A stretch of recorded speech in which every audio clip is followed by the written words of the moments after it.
चीनमा हुने बुवाओ रद्द गरेर प्रधानमन्त्री दाहालको भारत भ्रमणका लागि गृह कार्य सुरु। दुई मुलुकबीच हुने सम्भावित साझेदारीको विषयमा छलफल। मुलुकका अधिकांश विश्वविद्यालयमा बेथितिको चाङ। विद्यार्थी बजेट र जनशक्तिको अभावका बीच नयाँ विश्वविद्यालय खोल्ने क्रम रोकिएन। प्रतिपक्षीको भूमिकामा खुम्चिएको एमाले संगठन विस्तारमा केन्द्रित। आन्तरिक असन्तुष्टि सम्बोधन गर्ने र पार्टी सदस्यलाई उद्यमसँग जोड्ने चुनौती कायमै। दुई देशको तनावपूर्ण सम्बन्धका बीच दक्षिण कोरिया र जापानका सरकार प्रमुखद्वारा टोकियोमा महत्वपूर्ण भेटवार्ता। सैन्य प्रशिक्षण गर्ने लगायतका सहमति। र महिनौसम्म विवादको दुष्चक्रमा फँसेको नेपाली क्रिकेट आफ्नो लयमा फर्किँदै लिग 2 मा पाएको लगातारको सफलतापछि विश्वकप छनौट खेल्ने बलियो सम्भावना। नमस्कार, कान्तिपुर डायरीका साथमा दिवा र म अनिल। समाचार अब विस्तारमा। प्रधानमन्त्री पुष्पकमल दाहालको भारत भ्रमणको गृह कार्य सुरु भएको छ। विश्वासको मत लिए लगत्तै दाहाल प्रधानमन्त्रीका रूपमा तेस्रो पटक दिल्ली जान लाग्नु भएको हो। चीनमा आयोजित बोआओ फोरम फर एसियामा भने दाहाल सहभागी नहुने सम्भावना बढेको छ। हेनान प्रान्तमा चैत 14 देखि 17 गतेसम्म कार्यक्रमका लागि चिनिया राजदूत छन सोङले फागुन 10 मा भेटेर दाहाललाई निम्तो दिनुभएको थियो। पहिलोपल्ट प्रधानमन्त्री हुँदा दाहालले चीनबाट विदेश भ्रमण थालेपछि भारत रुष्ट भएको सन्देश आएको थियो। त्यसैले दाहाल योपल्ट भारत भ्रमण सकेर चीनको बोआओ फोरम भ्याउने मनस्थितिमा हुनुहुन्थ्यो। तर चैत 14 अघि नै भारत भ्रमण सम्पन्न हुने निश्चित नभएपछि उहाँ बोआओ फोरममा सहभागी नहुने पक्का भएको छ। बालुवाटारका एक अधिकारीले भने गृह कार्य तीव्र छ। उपराष्ट्रपतिको निर्वाचन लगत्तै विश्वासको मत लिएर मन्त्री परिषद विस्तार गरेपछि प्रधानमन्त्री भारत जाने तयारी छ। सम्भवतः चैतभित्रै हुन्छ। प्रधानमन्त्री नजाने भएपछि बोआओ फोरममा सहभागी हुन चीनका लागि नेपाली राजदूत विष्णु पुकार श्रेष्ठ बेइजिङबाटै हेनान जाने परराष्ट्र स्रोतले जनाएको छ। बोआओ नगए पनि भारतको औपचारिक भ्रमण लगत्तै दाहालले चीनको मैत्रीपूर्ण भ्रमण गर्ने गृह कार्य भने भइरहेको छ। भारतका लागि नेपालका राजदूत शङ्कर शर्मा आगामी भ्रमणका विषयवस्तुबारे प्रधानमन्त्री दाहाल र परराष्ट्र सचिव भरतराज पौडेलसँग विस्तृत छलफल गरेर हिजो नयाँ दिल्ली फर्कनु भएको छ। परराष्ट्र अधिकारीले भने राजदूतले नेपाल भारत बीच अहिलेको अवस्था भ्रमणका उठाउनु पर्ने विषयमा जानकारी दिनुभएको छ। उहाँले केही महत्वपूर्ण विषयबारे पनि प्रधानमन्त्रीलाई जानकारी दिनुभयो। त्यही आधारमा गृह कार्य गर्ने प्रधानमन्त्रीले परराष्ट्रलाई निर्देशन दिइसक्नु भएको छ। दाहालले प्रधानमन्त्री भए लगत्तै गत पुस 12 मा एक भारतीय टेलिभिजनलाई अन्तर्वार्ता दिँदै आफ्नो पहिलो विदेश भ्रमण भारतबाट हुने बताउनु भएको थियो। उहाँलाई प्रधानमन्त्री भए लगत्तै भारतबाट अनौपचारिक रूपमा भ्रमणको निम्ति आए पनि हालसम्म लिखित निमन्त्रणा आएको छैन। बालुवाटार स्रोतले भन्यो लिखित निमन्त्रणा आउने बित्तिकै प्रधानमन्त्रीको भारत भ्रमण भइहाल्छ। यसैगरी कूटनीतिक स्रोतका अनुसार प्रधानमन्त्री दाहालको भारत भ्रमणलाई लिएर काठमाडौँ स्थित भारतीय राजदूत नवीन श्रीवास्तवले पनि गृह कार्य गरिरहनु भएको छ। परराष्ट्र मन्त्रालयले पनि भ्रमणका दौरान दुई मुलुकबीच हुन सक्ने साझेदारी र छलफलका विषयमा तयारी गरिरहेको छ। दाहालको यसपटकको भारत भ्रमणमा महेन्द्रनगर हवाई रुट लिमा 626 लाई दुईतर्फी बनाउन सहमति गरी गृह कार्य भइरहेको छ। हाल यस रुटबाट जहाज दिल्ली मध्यपूर्व हुँदै इस्तानबुलसम्म निस्किन्छ। यही रुट भएर नेपाल पस्न पाइँदैन। भारतबाट नेपाल प्रवेश गर्न सबै जहाजले सिमरा पुग्नै पर्छ। त्यसैले अन्य रुटलाई दुईतर्फी बनाउन नेपालले पहिलेदेखि नै आग्रह गरिरहेको छ। हवाई रुटको समस्या समाधान गर्न 8 वर्ष अघि नै दुई मुलुकका सरकार प्रमुख बीच सम्झौता भएको थियो। देशकै जेठो र ठूलो त्रिभुवन विश्वविद्यालय आफैभित्रका बेथितिको भारीले निसासिएको छ। तर नयाँ विश्वविद्यालयको हकीकत पनि फरक छैन। सबैजसो विश्वविद्यालयमा विद्यार्थी र अध्यापकहरूको तालाबन्दी, प्राध्यापक तथा कर्मचारी अभाव, अपर्याप्त बजेट, पदाधिकारी विहीनता र जग्गा जमिनको विवाद छ। पढ्न, अध्ययन, परीक्षा र नतिजा प्रकाशन नियमित हुन नसक्दा युवा विद्यार्थीको संवेदनशील समयमाथि खेलवाड भइरहेको छ। भएका दर्जन विश्वविद्यालय नै दिशाहीन, गतिहीन भइरहेका बेला नयाँ विश्वविद्यालय खोल्ने क्रम भने चलिरहेको छ। आवश्यकता र योजनाभन्दा बढी हचुवाका प्रादेशिक विश्वविद्यालय स्थापना हुँदै गएका छन्। तिनले पनि स्थापना कालमै विद्यार्थी, बजेट, जनशक्तिको अभाव बिहोरेका छन्। पूर्वाञ्चल विश्वविद्यालयमा 4 महिनादेखि तालाबन्दी छ भने मध्यपश्चिमको सेवा आयोगमा पनि 6 महिनादेखि ताला लागेको छ। लुम्बिनी बौद्ध र राजर्षि जनक उपकुलपति विहीन छन्। खुला विश्वविद्यालयमा डिनका 3 पद 1.5 वर्षदेखि खाली छ। नेपाल संस्कृतमा विद्यार्थीको दीक्षान्त कार्यक्रम नभएको 12 वर्ष भइसकेको छ। कृषि तथा वन विज्ञानमा विद्यार्थी भर्ना हुन छाडेका छन्। सुदूरपश्चिममा अध्यापक छनौटमा जहिल्यै किचलो हुने गरेको छ। पोखरा विश्वविद्यालयले बन्द हडतालले क्षति भएको शैक्षिक गतिविधिलाई उकास्न खोजिरहेको छ। काठमाडौँ र मध्यपश्चिम विश्वविद्यालयले जग्गा अभावमा योजनाअनुसार पूर्वाधार विकास र शैक्षिक क्षेत्रमा फड्को मार्न सकेको छैन। पूर्वाञ्चल विश्वविद्यालयमा उपकुलपति, रजिस्ट्रार सेवा आयोगका अध्यक्ष र डिनको कार्यालयमा समेत मक्सिरदेखि ताला लागेको छ। प्राध्यापक सङ्घको नयाँ नेतृत्वलाई 35औं सभामा सहभागी नगराएको भन्दै प्राध्यापक र पद पूर्तिका लागि सेवा आयोगले खोलेको विज्ञापन स्थगन गर्नुपर्ने माग गर्दै विभिन्न विद्यार्थी संगठनले तालाबन्दी गरेका छन्। विश्वविद्यालयको उपकुलपति यादवराज कोइराला सहित रजिस्ट्रार र डिनहरूले दैनिक कार्य सम्पादन निवासबाटै गरिरहेका छन्। विश्वविद्यालयको केन्द्रीय कार्यालय अहिले मोरङको गोठगाउँमा छ। विश्वविद्यालयले 121 वटा क्याम्पसलाई सम्बन्धन दिएर 74 वटा विषय पढाउँदै आएको छ। यो विश्वविद्यालयमा अहिले पनि 50,000 भन्दा बढी विद्यार्थी आबद्ध रहेको उपकुलपति कोइरालाको भनाइ छ। विश्वविद्यालयको नीतिगत कार्य ठप्प छ। स्थापना कालदेखि नै तालाबन्दी र राजनीति दाउपेचको चपेटामा फस्दै आएको छ। सरकारले अति आवश्यक अवस्थामा बाहेक तत्कालका लागि मन्त्री र अन्य उच्चपदस्थ कर्मचारीको विदेश भ्रमणमा रोक लगाएको छ। मुलुकको अर्थतन्त्र कमजोर भइरहँदा सरकारी अधिकारी विदेश भ्रमणमा हुने खर्चले आर्थिक भार बढ्न सक्ने भन्दै चिन्ता व्यक्त भइरहेका बेला सरकारले उनीहरूको भ्रमणमा कडाई गर्ने निर्णय गरेको हो। मन्त्री परिषदको बैठकको निर्णय सार्वजनिक गर्दै सञ्चार तथा सूचना प्रविधि मन्त्री रेखा शर्माले मन्त्री र उच्चपदस्थ कर्मचारीले अत्यावश्यक बाहेक भ्रमण गर्न नपाउने निर्णय भएको जानकारी दिनुभयो। यो बीचमा अलि बढी अब यो विदेश भ्रमणका कुराहरू त्यो पनि आएका छन्। त्यो विदेश भ्रमणका कुराहरू अत्यावश्यक बाहेक अरू नगर्ने भन्ने एउटा प्रधानमन्त्रीज्यूको एउटा आयोजनामा एउटा छलफल भयो हिजो क्याबिनेट बैठकमा। र हिजोको बैठकले नेपाल सरकारका मन्त्रीहरू र अन्य उच्च पदस्थ कर्मचारीले अब उपरान्त अति आवश्यक अवस्थामा बाहेक विदेश भ्रमण नगर्ने भन्ने एउटा निर्णय भएको छ।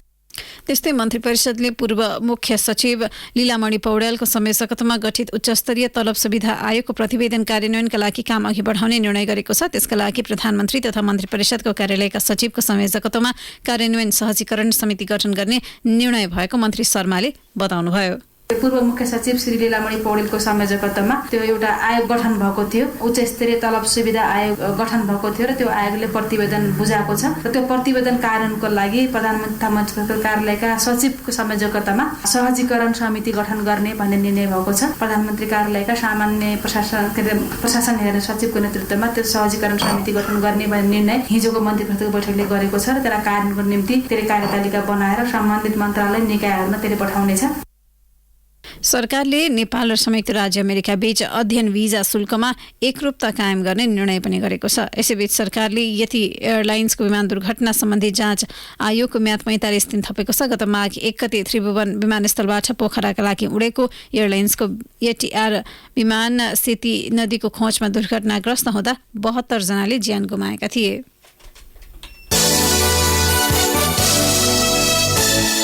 वैदेशिक रोजगारका लागि खाडी, मलेसिया र युरोप क्षेत्रमा 2 वर्षका लागि मात्रै श्रम स्वीकृति दिने व्यवस्थालाई सरकारले बुधबारबाट हटाएको छ। साथै नेपाली दूतावासबाटै पुनः श्रम स्वीकृति लिन पाउने व्यवस्था समेत गरिएको छ। प्रधानमन्त्री पुष्पकमल दाहालले नै जिम्मेवारी सम्हालेको श्रम, रोजगार तथा सामाजिक सुरक्षा मन्त्रालयले 2 वर्षीय करार पत्रलाई हटाएको हो। मन्त्रालयले श्रम स्वीकृतिको म्याद समाप्त भई कल्याणकारी कोषबाट राहत पाउन कठिनाई भएकाले रोजगारदाता र कामदार बीच हुने करार पत्र अनुसार नै श्रम स्वीकृति दिने नीति लिएको छ।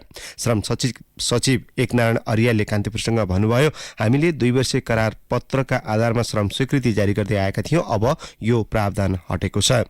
रोजगारदाता र कामदार बीच हुने करार पत्रको आधारमा श्रम स्वीकृति जारी हुन्छ। नेपालबाट 2 वर्षीय करार पत्रमा गए पनि रोजगारदाताको माग अनुसार कामदारले करार पत्र नवीकरण गर्दै आएका थिए। कान्तिपुर डायरीमा अब ब्रेकको पालो। ब्रेकपछि कान्तिपुर डायरीमा अब कान्तिपुर सविस्तार। कान्तिपुर सविस्तार। 3 महिना अघि भएको प्रतिनिधि सभा र प्रदेशसभाको निर्वाचनबाट अपेक्षा अनुरूप जनादेश प्राप्त गर्न नसकेको नेकपा एमाले संगठनलाई बलियो बनाउने रणनीति सहित 2 महिने अभियानमा केन्द्रित भएको छ। पार्टीका केन्द्रीय सदस्यलाई वडादेखि टोलसम्मको कमिटी गठन, पुनर्गठन, संगठन विस्तार, सदस्यता नवीकरण लगायत जिम्मेवारी तोकिँदा पार्टी पदाधिकारीले समेत प्रदेश अभिमुखीकरण र अनुगमनको जिम्मेवारी पाएका छन्। अन्य दलको तुलनामा चुस्त संगठन भएको भनिएको एमाले 14 लाख संगठित सदस्य बनाउने लक्ष्य लिए पनि पार्टीभित्रको असन्तुष्टि कम गर्ने र पार्टी पंक्तिलाई उद्यम व्यवसायसँग जोड्नुपर्ने चुनौती भने झेलिरहेको छ। गत मङ्सिर 4 मा सम्पन्न प्रतिनिधि सभा र प्रदेश सभाको निर्वाचनबाट दोस्रो ठूलो दल बनेको एमाले चुनाव सकिएको 3 महिनाकै अवधिमा पार्टी संगठनको सुदृढीकरण तथा विस्तार अभियानमा केन्द्रित भएको छ। राजनीतिक उतार चढावका बीच गत पुस 10 गते सत्तामा फर्किएको एमाले निर्वाचनसम्म आइपुग्दा प्रतिपक्षी भूमिकामा धकेलिएको अवस्थामा उसले फागुन र चैत्र महिना मिसन ग्रासरुट अभियान सञ्चालन गरेको हो। फागुन 5 बाट औपचारिक रूपमै 7 प्रदेशमा अभिमुखीकरण कार्यक्रमको सुरुवात गर्दै एमाले सो अभियानलाई सफल बनाउन पार्टीका केन्द्रीय सदस्यहरूलाई 11 वटा कार्यदेश दिएको छ। 2 महिनासम्म वडा हुँदै टोलसम्मको कमिटी गठन, पुनर्गठन, संगठन विस्तार, सदस्यता नवीकरण, नयाँ सदस्यता वितरण गर्ने, प्रशिक्षण, पार्टीबारे सुझाव संकलन, जनप्रतिनिधि र पार्टीको सम्बन्ध सुधार लगायत जिम्मेवारी पाएका 332 केन्द्रीय सदस्यहरू स्थानीय तहमा खटिएका छन्। केन्द्रीय नेताहरू काठमाडौँमा केन्द्रित हुने प्रवृत्ति हावी हुँदा संगठन प्रभावकारी हुन नसकेको गुनासो बढ्न थालेपछि एमाले केन्द्रीय सदस्यहरूको सांगठनिक क्षमता परीक्षण समेत गर्ने रणनीति बनाएको हो। अभियानमा सहभागी भएका नेताहरूका अनुसार स्थानीय तहले गरेका कामहरूको अनुगमन, जनतासँगको घर दैलो कार्यक्रमबाट सुझाव संकलन गर्ने क्रममा थुप्रै समस्याहरू उजागर भएका छन्। कर्णाली प्रदेशका 10 मध्ये 7 वटा जिल्लामा पुगेका केन्द्रीय सचिव योगेश भट्टराई कतिपय जनप्रतिनिधिबाट भएका कामहरूप्रति सन्तुष्ट हुन सकेका छैनन्। उनले भने, कर्णालीको मूलत समस्या भनेको भौगोलिक विकटताले उत्पन्न गरेको समस्या हो, गरिबीले उत्पन्न गरेको समस्या हो। अहिले पनि अब त्यहाँ चाहिँ प्रति व्यक्ति आय अरू प्रदेशको भन्दा कम छ, ह्युमन डेभलपमेन्ट इन्डेक्समा कर्णाली पछाडि छ, बाल मृत्यु दर बढी छ, मातृ मृत्यु दर बढी छ, बिरामीहरूले राम्रो उपचार गर्न पाइरहेका छैनन्, शिक्षाको अवस्था कमजोर छ, लगायतका समस्याहरू त्यहाँ छन्। र अब जनताहरूले, आम नागरिकहरूले हामीलाई यी समस्याहरूबाट पार पाउने, यी समस्यालाई हल गर्ने कुराहरूको ध्यान आकर्षण गर्नुभएको छ। अब राज्यबाट गएको साधन स्रोतको पनि कतिपय ठाउँमा सही सदुपयोग भएको छैन, अनियमितताहरू भएका छन्, त्यसमाथि निगरानी बढाउनु पर्यो भनेर उहाँहरूले भन्नुभएको छ। कतिपय जनप्रतिनिधिहरूको काम कारबाही त्यति सन्तोषजनक देखिँदैन। 2075 सालमा एमाले र माओवादी केन्द्रबीच भएको एकीकरण पश्चात 8 लाख सदस्य पुगेको एमालेको दाबी छ। एमाले संगठन विभागका अनुसार हाल 10,92,000 सदस्य रहेको अभिलेख रहेकोमा अहिलेको अभियानबाट नवीकरण तथा नयाँ सदस्य वितरणपछि अझै संख्या थपिने सम्भावना छ। संगठनको हिसाबमा अन्य दलको तुलनामा चुस्त मानिने एमाले वार्षिक रूपमा सदस्यता शुल्क तथा लेबी समेत उठाउँदै आएको छ। यही पृष्ठभूमिमा एमाले संगठन सुदृढीकरण अभियान मार्फत करिब 14 लाख सदस्य बनाउने लक्ष्य लिएको छ। पार्टी सदस्यलाई राजनीतिक रूपमा क्रियाशील मात्र बनाउने तर उद्यम व्यवसायमा लगाउन नसकेको भन्दै नेपालका सबैजसो दलको आलोचना हुँदै आएका छन्। त्यसो हो भने सदस्य संख्या बढाउने लक्ष्यमा रहेको एमाले आफ्ना संगठित सदस्यहरूलाई उद्यमी बनाउनेतर्फ योजना बनाएको छ त भने प्रश्नमा सचिव भट्टराई भन्छन्, हाम्रो यो अभियानको एउटा उद्देश्य छ, सम्पूर्ण पार्टी सदस्यहरूलाई श्रमसँग जोड्ने, उत्पादनसँग जोड्नुपर्छ भनेर पार्टी सदस्यहरूलाई प्रेरणा दिने त्यो काम पनि हामीले गरेका छौँ। 5 दलीय गठबन्धनको सामना गर्दै प्रत्यक्षतर्फ 44 र समानुपातिकतर्फ झण्डै 28 लाख भोट ल्याएर 34 सिट जितेको एमाले 78 सिट सहित संघीय संसदको दोस्रो ठूलो दल बनेको थियो। पार्टी विभाजनको मार खेपे पनि आफ्नो जनाधार कायम राख्न सक्नुलाई एमालेको चुनावी सफलता मानिएको छ। चुनाव सकिएको 3 महिनाकै अवधिमा संगठनलाई अझ विस्तार गर्ने तयारीमा जुटेको एमाले यतिखेर प्रतिपक्षीको भूमिकामा छ। त्यसैले सरकारमा रहँदा होस् वा नरहँदा पार्टीमा जोडिएका युवा पंक्तिलाई सक्रिय बनाउन आफूहरू केन्द्रित भएको नेताहरूले बताएका छन्। अभियानका लागि कोशी प्रदेश अन्तर्गत ताप्लेजुङ जिल्लाको जिम्मेवारी पाएका खगेन्द्र राई भन्छन्, दलाल पुँजीपति वर्गबाट चाहिँ हाम्रो कस्तो छ भन्दाखेरि हाम्रो युवाहरू चाहिँ एक किसिमले आर्थिक रूपले भ्रष्ट बनाउने कुरा, महिलाहरूलाई चाहिँ भ्रष्ट बनाउने कुरा, एउटा पुस्तै खतम बनाउने कुरा छ कि यो देखिरहेको छ। त्यसो युवाहरूलाई कसरी हामीले चाहिँ उद्यमी बनाउने हो, महिलाहरूलाई कसरी उद्यमी बनाउने हो, कसरी राष्ट्र निर्माणमा चाहिँ सारा युवा शक्तिहरू जो दिनकै अब 14-15 हजार लाइन लागेर जाने युवाहरू छन्, यो भाषण गरेर हुने कुरा होइन। तर हामीले चाहिँ हाम्रो पार्टीको तर्फबाट साँच्चै गरेर देखाउनु पर्छ र उहाँहरूलाई चाहिँ एउटा देशको समृद्धिको पक्षमा उहाँहरूलाई कसरी चाहिँ हामीले परिचालित गर्नु, त्यसको लागि त हामी पहिलो कुरा चाहिँ हामी नमुना बनेर निस्किनु पर्यो नि त। गपहरूले सिक्छन् त, आफै गरेर त के हुन्छ। नेकपा विभाजित भए पनि एमालेमै रहेका पूर्व माओवादी धारका नेताहरू केन्द्रीय तहमा प्रभावकारी हुन नसकेको टिप्पणी भइरहेका छन्। तर एमाले अहिलेको अभियानमा पूर्व माओवादी धारका नेता र कार्यकर्तालाई समेत समेट्ने प्रयास गरिरहेको छ। गण्डकी प्रदेश अन्तर्गत म्याग्दी जिल्लाको जिम्मेवारी पाएका नेता पदम गिरी भन्छन्, ग्रासरुट अभियानले चाहिँ हिजो नेकपा माओवादीमा रहनुभएका जो पछि चाहिँ नेकपा एमालेमा रहनुपर्ने ती नेता कमरेडहरू पनि सबै अहिले आफ्नो आफ्नो भूगोलको जिम्मेवारी लिएर त्यो ठाउँमा चाहिँ ग्रासरुट अभियान नेतृत्व गरेर जानु भएको छ। एकदम म्यासिभली लाग्नु भएको छ, पार्टी निर्माणको काममा केन्द्रित हुनु भएको छ। खास गरी यो पार्टीलाई सुदृढीकरण गर्ने अभियान भएको हुनाले चाहिँ सबै पार्टीका नेताहरू यो पार्टीलाई चाहिँ अब सशक्त बनाउने, पार्टी गतिविधिहरू प्रभावकारी ढङ्गले अगाडि बढाउने त्यो हिसाबले सबै काममा केन्द्रित हुनुहुन्छ। यसले सबैलाई समेटेको छ। राष्ट्रिय राजनीतिको सन्दर्भमा पछिल्ला वर्षहरूमा ठूलै उथलपुथल व्यतीत गरेको एमाले संगठन विस्तारको अभियानबाट फेरि पनि आफू मुलुकको बलियो शक्ति बन्न सक्ने सन्देश प्रवाह गर्न खोजेको देखिन्छ।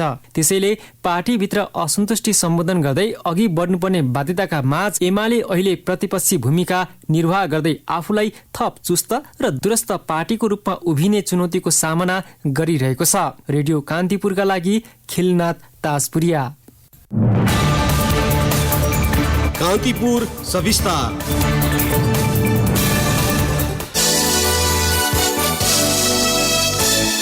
सरकारी स्वामित्वको दुग्ध विकास संस्थान डीडीसीले आजदेखि लागू हुने गरी दूधको मूल्य बढाएको छ। संस्थानले आज बिहिबारदेखि नयाँ मूल्य प्रिन्ट भएको प्याकेट दूध बजारमा पठाएको हो। डीडीसीका महाप्रबन्धक सञ्जीव झाले सरकारी निर्णय अनुसार किसानलाई बढेको मूल्य दिइसकेको र आजबाट त्यो मूल्य उपभोक्तालाई पर्ने जानकारी दिनुभयो। कृषि तथा पशुपक्षी विकास मन्त्रालयको लिखित सहमतिमा दूधको उपभोक्ता मूल्य बढाउने निर्णय भएको संस्थानका महाप्रबन्धक झाको भनाइ छ। अब स्ट्यान्डर्ड दूध निलो प्याकेटको मूल्य प्रति लिटर 11 रुपियाँले बढ्ने भएको छ। हाल प्रति लिटर 86 रुपियाँ रहेको मूल्य आजबाट 97 रुपियाँ पुगेको छ। कान्तिपुर डायरीमा पुनः ब्रेकको पालो। ब्रेकपछि कान्तिपुर डायरीमा अब आर्थिक प्रसङ्ग। चालु आर्थिक वर्षको 7 महिना साउनदेखि माघमा नेपालको समग्र विद्युत चुहावट 12.59% झरेको छ। सो अवधिमा वितरणतर्फ 7.99 र प्रसारणतर्फ 4.60% चुहावट भएको हो। गत आर्थिक वर्षको सोही अवधिमा विद्युत चुहावट 18.52% थियो। समग्रमा 5.93% चुहावट घटाउन सफल भएको नेपाल विद्युत प्राधिकरणको दाबी छ। प्राधिकरणका अनुसार 7 महिनामा 4 करोड 58 लाख युनिट विद्युत चुहावट भएको छ। चालु आर्थिक वर्षको माघसम्ममा विद्युत वितरण प्रणालीमा 5 अर्ब 73 करोड 22 लाख युनिट विद्युत प्राप्त भएको छ।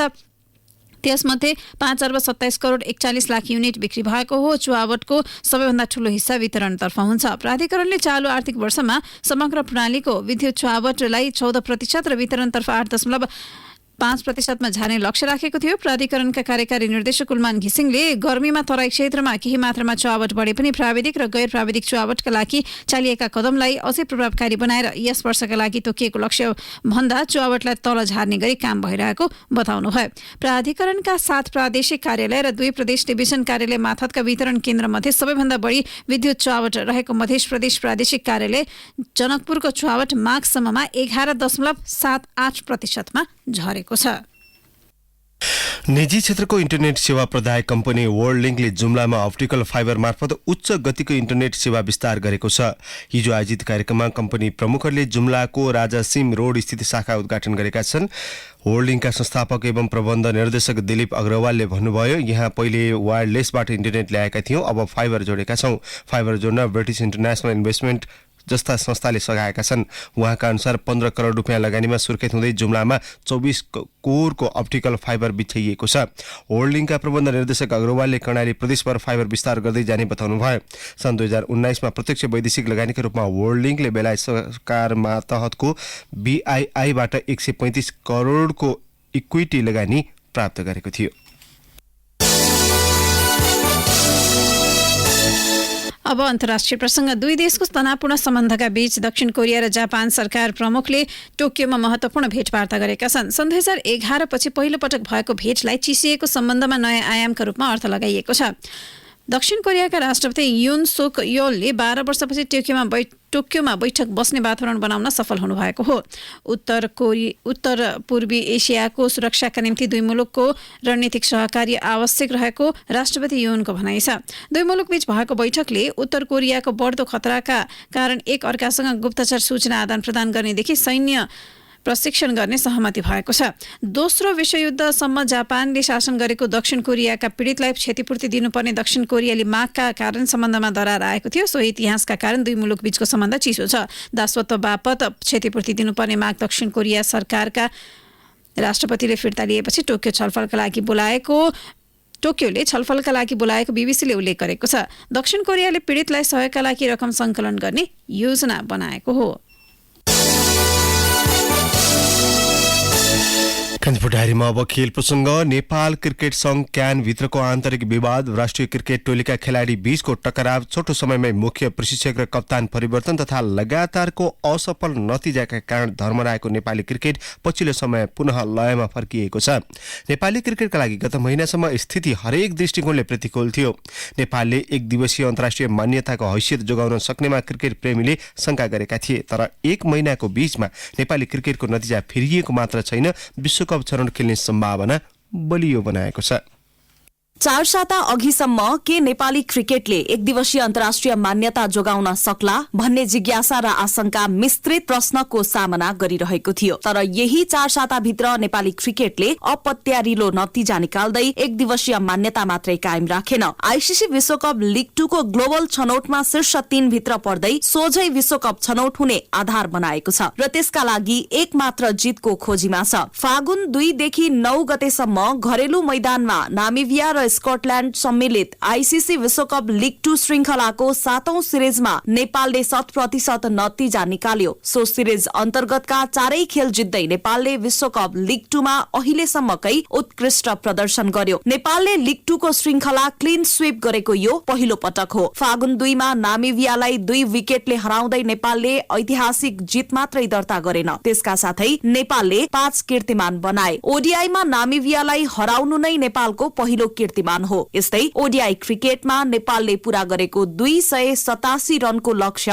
अहिलेसम्मकै सर्वाधिक ठूलो योगफल हो। सोही खेलमा कुशल भुर्तेलले 49 बलमा आफ्नो ओडीआई करियरको पहिलो शतक पूरा गरे भने रोहित पौडेल र कुशल भुर्तेलले 133 रनको शतकीय कीर्तिमानी साझेदारी गरे। ओडीआईमा नेपालबाट बनेको यो उच्च साझेदारी हो। अर्को कीर्तिमान कप्तान रोहित पौडेलको नाममा रह्यो। उनी ओडीआई क्रिकेटमा 1000 रन पूरा गर्ने पहिलो नेपाली खेलाडी बने। यस्तै करण केसीले कीर्तिमानी 5 विकेट लिए। ओडीआई क्रिकेटमा 5 विकेट 3 पटक लिने करण पहिलो नेपाली खेलाडी बने। सो सिरिजमा बलर सन्दीप लामिछानेले सर्वाधिक 13 विकेट लिए। यो नतिजाले नेपालको एक दिवसीय मान्यता जोगाउने आधार तय गरेको थियो। त्यसपछि फागुन 13 बाट यूएईमा पपुवा न्यूगिनी र यूएई सम्मिलित आईसीसी विश्वकप लीग 2 श्रृंखलाको 8औं सिरिजमा पनि नेपालले खेलेका 4 मध्ये 3 खेल जित्दै उत्कृष्ट प्रदर्शन गर्यो। नेपालले विदेशी भूमिमा खेलेको लीग 2 को एकै श्रृंखलामा पहिलो पटक 3 खेल जित्यो। पपुवा न्यूगिनी विरुद्धको दुवै खेल जितेको नेपालले यूएई सँगको एक खेल जित्दा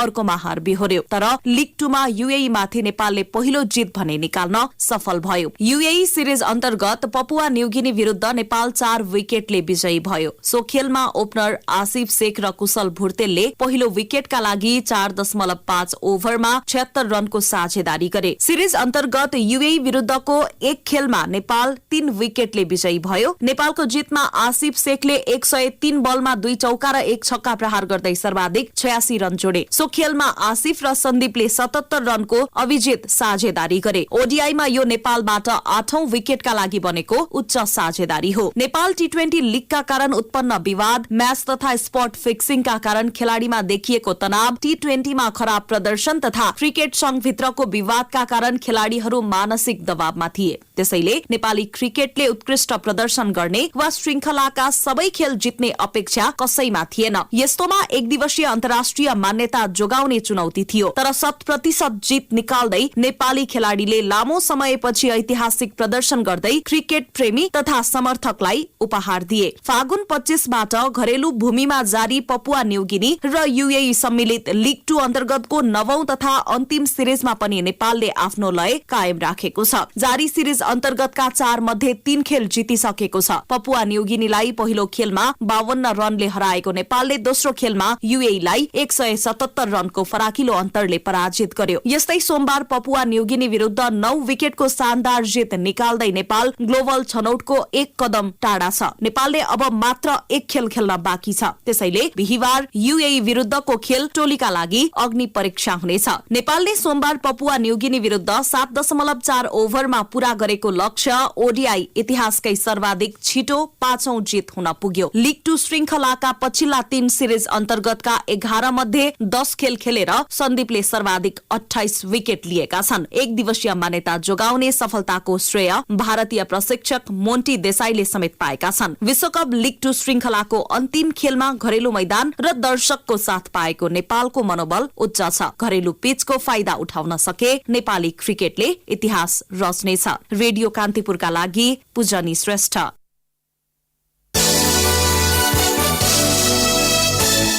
अब मौसम सम्बन्धी जानकारी। मुलुकका स्थानीय तथा पश्चिमी वायुको सामान्य प्रभावका कारण देशका पहाडी भूभागको मौसम सामान्यतया सफा रहने जल तथा मौसम विज्ञान विभागले जनाएको छ। साथै गण्डकी, लुम्बिनी, कर्णाली र सुदूरपश्चिम प्रदेश लगायत देशका पहाडी भूभागको मौसम आंशिक बदलिरहे पनि सामान्यतया मौसम सफा रहने विभागले जनाएको छ। काठमाडौँ उपत्यकाको न्यूनतम तापक्रम 9 डिग्री सेल्सियस मापन गरिएको छ भने अधिकतम तापक्रम 24 डिग्री सेल्सियस पुग्नेछ। बिहान सूर्योदय 6:13 भयो भने सूर्यास्त भरे साँझ 6:11 हुनेछ। हवस् त, प्रसङ्गसहित कान्तिपुर डायरीको यो बुलेटिन अहिलेलाई यहीँ सकिन्छ। साथी दिवा र म अनिल बिदा माग्छौँ। नमस्कार।